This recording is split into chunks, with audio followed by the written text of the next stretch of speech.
Hello and welcome to another Andover Norton video. I'm Simon from Andover Norton, Social Simon, and we're here at Dyno Tech just outside Tadley in Hampshire, and we are here to do something a little bit special today.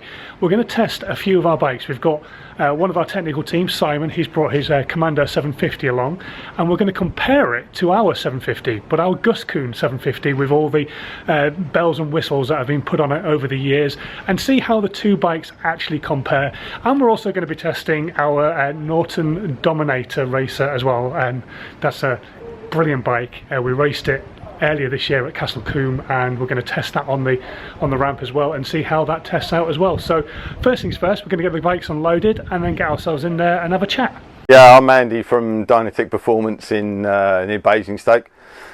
We've just had Andover Norton on the dyno today with a couple of Commandos, one a road bike and one road stroke track bike, and we've just been seeing what the setup's like and what the performance of them was.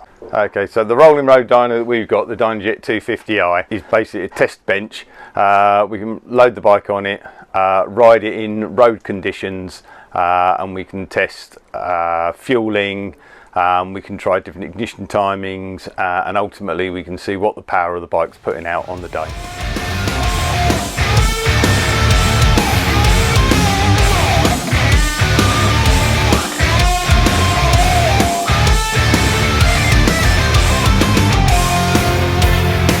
So what you're doing now basically is making sure we don't die of carbon monoxide poisoning. Yeah? Yes, Excellent.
Alright then, bike number one done. Simon's bike went on the dyno first, came off pretty healthy, some good reports back on it, and it managed 45 horsepower, which isn't too bad for a 1972 750 Commando if you ask me.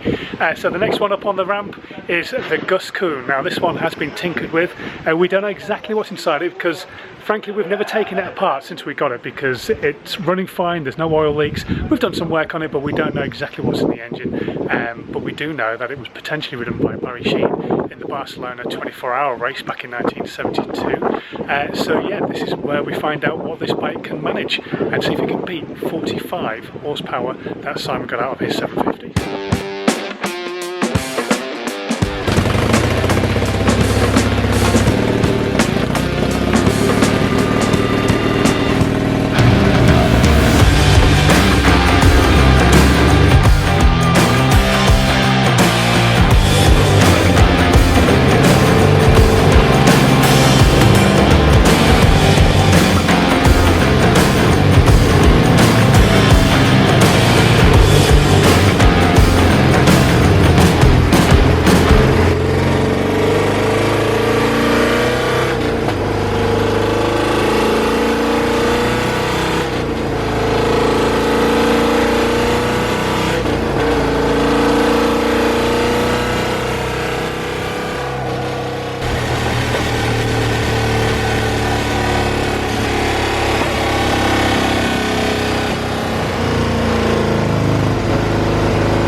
Okay, so the Gus has been on the testing ramp. We're going to do a little bit of tinkering with it because at the moment the jets are letting a little bit too much fuel through, which means they can't get full whack on the old throttle once they get up to top speed.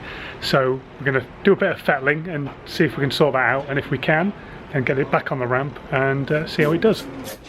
Hang on 2 seconds. I've got a. If I'm knelt down, by the time I get up, get my knees back and working, he's got a space.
So then we put new jets into the Gus, and we had 240 on one side and 250 on the other side. Still running a little bit rich, so we could probably go a little bit lower, but we managed to get 48 horsepower out of it. So it just about beat Simon's bike, but we reckon we could probably even get more out of it if we get that fuel supply sorted.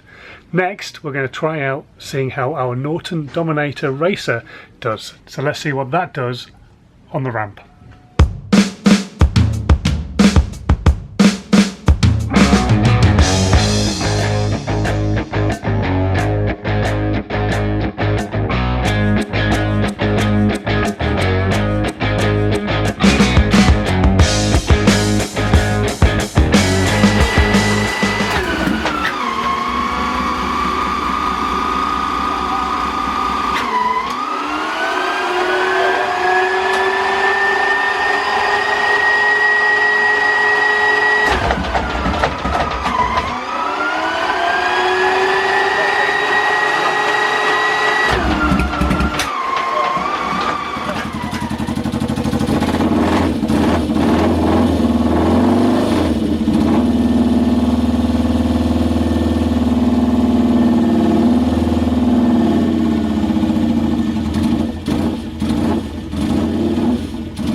yeah.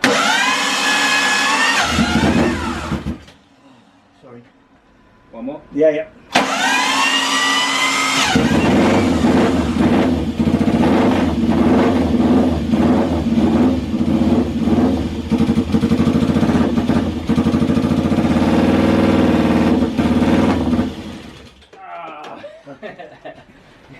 That might have gone into neutral then. Do you want to try again?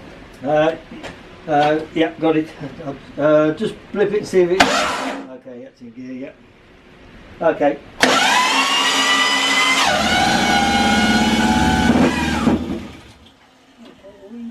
We haven't got the fuel turned on, haven't we?